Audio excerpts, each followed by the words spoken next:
Welcome everyone.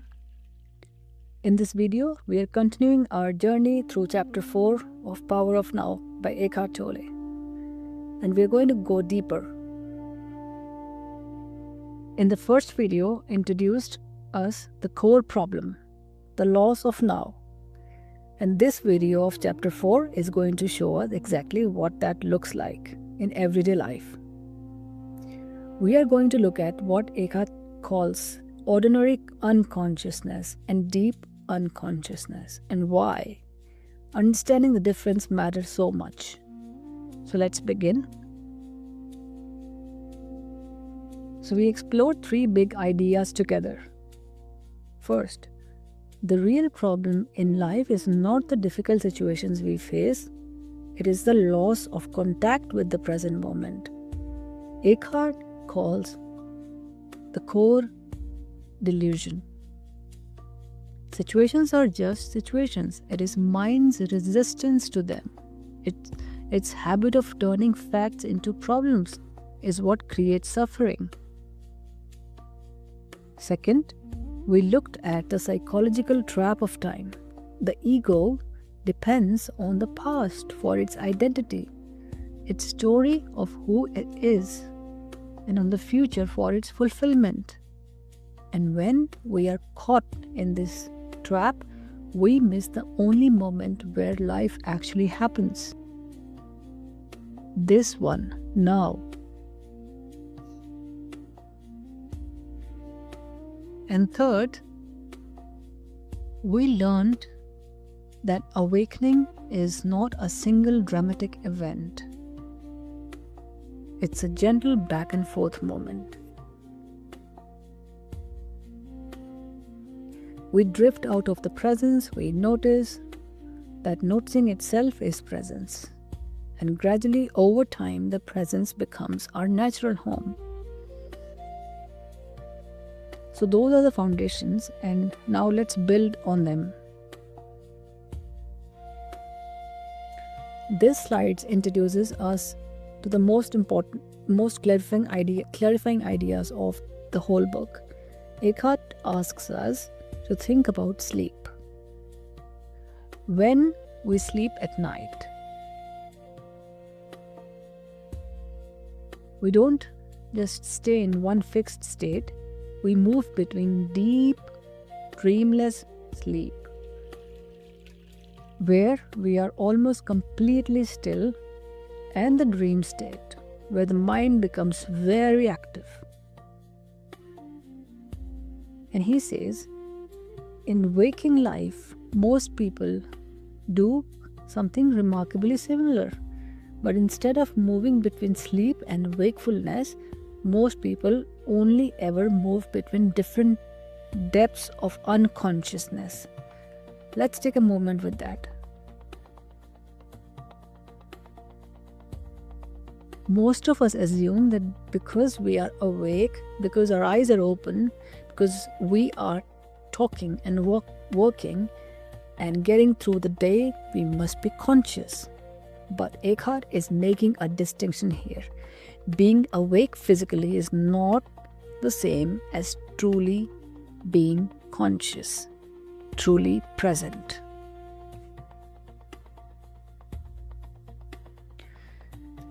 Look at the diagram on the slide.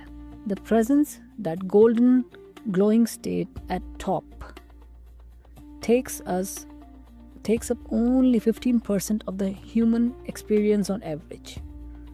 Ordinary consciousness, the gray middle band, is where most people spend most of their time, about 60%. And then there's a deep unconsciousness, the dark fractured zone at the bottom, around 25%. Most people never leave these bottom 2 zones. They move from gray to dark and back again, never quite reaching that luminous top, never quite landing in the now. And perhaps the most striking thing Eckhart says is this: most people don't even know this is happening. It is so normal. so constant that it simply feels like life.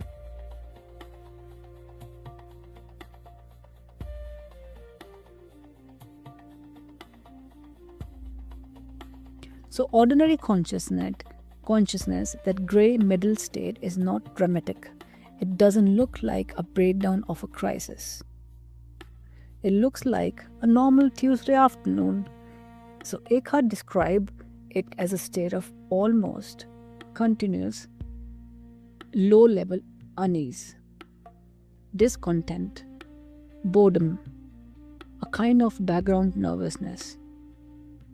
Not a sharp pain, more like a hum, a static, like a hum of an air conditioner that we have been living with so long that we have stopped noticing it. And here's the thing, we really don't notice it until it stops. Think about this. Imagine we have been sitting in a room all day with that quiet hum of an air conditioner running, and then suddenly it switches off. And in that moment of stillness, there is an almost unexpected sense of relief. We breathe differently, the shoulders drop, something settles. That is the feeling Eckhart is pointing to, that moment of quiet. That is what presence feels like, compared to the low-level background static most of us carry around without even knowing it.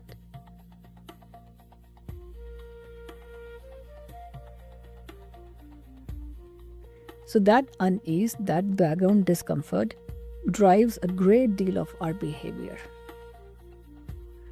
We reach for our phones, we scroll, we snack when we are hungry, when we are not hungry, we work longer than we need to. We fill every quiet moment with noise. Not because we are weak or broken, but because we are trying unconsciously to relieve that hum, to escape the static, to feel better, even if just for a moment. Eckhart mentions this directly. He says, we use alcohol, food, television, shopping, work, all as kind of anesthetic, a short-lived numbing of basic unease. And the key word here is short-lived. The relief never lasts because we haven't addressed the actual source. We have just turned up the volume on something else to cover the noise.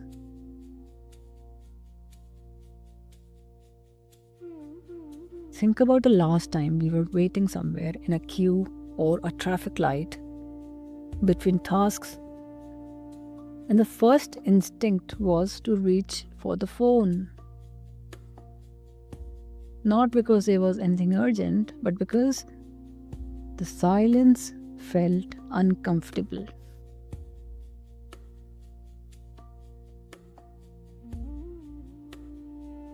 That is a static.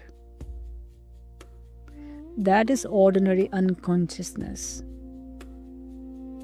And Eckhart says the first step is simply to recognize it. So, if ordinary unconsciousness is the grey hum of everyday life, what is a deep unconsciousness? Eckhart says deep unconsciousness is what happens when things go wrong, when something challenges us, when something threatens the ego. And here's where we should pause and clarify what ego means in this context. It doesn't mean arrogance or selfishness, though those can be expressions of it. The ego in Eckhart teachings is simply the false sense of self built from thought. It is the voice in the head that says, I am my story, I am my opinions, I am what happened to me, I am what others think of me. The ego has a very strong drive to protect itself, and when life threatens it, through criticism, loss, conflict, failure, rejection, and the ordinary grey hum intensifies dramatically and becomes something much sharper. So in this image, that gentle wave line on the left, that is ordinary unconsciousness. It's manageable, it's familiar, and then a trigger point, something goes wrong and the line explodes into those jagged spikes. That is deep unconsciousness. The anger, the acute fear, the aggression, the depression, the feeling of being completely overwhelmed by the reaction.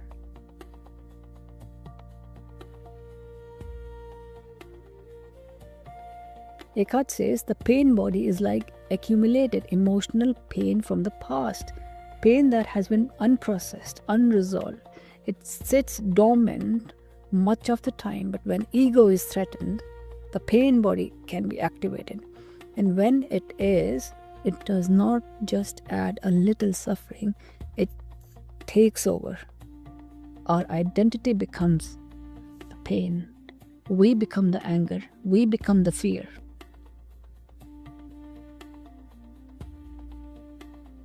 Think of a time, perhaps a disagreement, when someone close to us, it started small, a small misunderstanding, and within minutes, something much older and much larger got activated.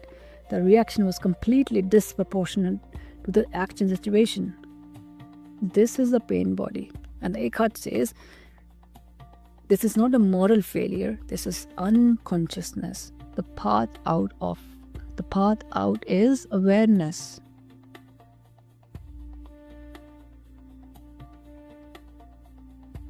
So here's one of the most honest and direct teachings in this chapter. Eckhart says, the best indicator of someone's level of consciousness is not how long they can sit quietly in meditation. It is not what they know about spirituality, it's what they believe. It's not what they believe. The true indicator is how they respond when things go wrong.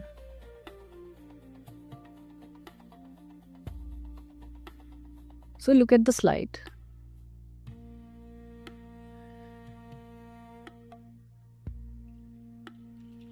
The same challenge, a threat, a difficulty, a real pressure leads two different people to two entirely different outcomes. One path leads upwards towards awakening and greater consciousness.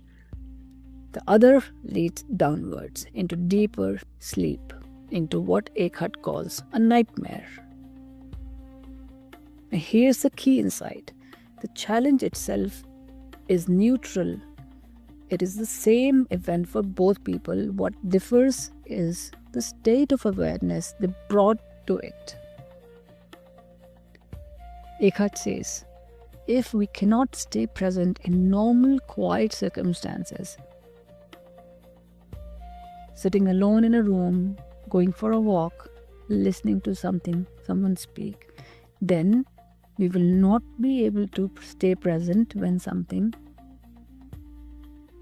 big goes wrong, something difficult arrives. So imagine we want to run a marathon, but we never train. We don't build the muscle. We don't develop the endurance. And then on the race day, we expect to somehow manage. It doesn't work that way. Presence is like a muscle. We build it in ordinary moments, the quiet mornings, the drive to work, the conversation with a colleague, the mundane and the everyday. And when we have built that presence in normal life, we bring a different quality of awareness to difficult moments. Not immunity from pain, but a spaciousness around it, a capacity to be with what is. without being consumed by it.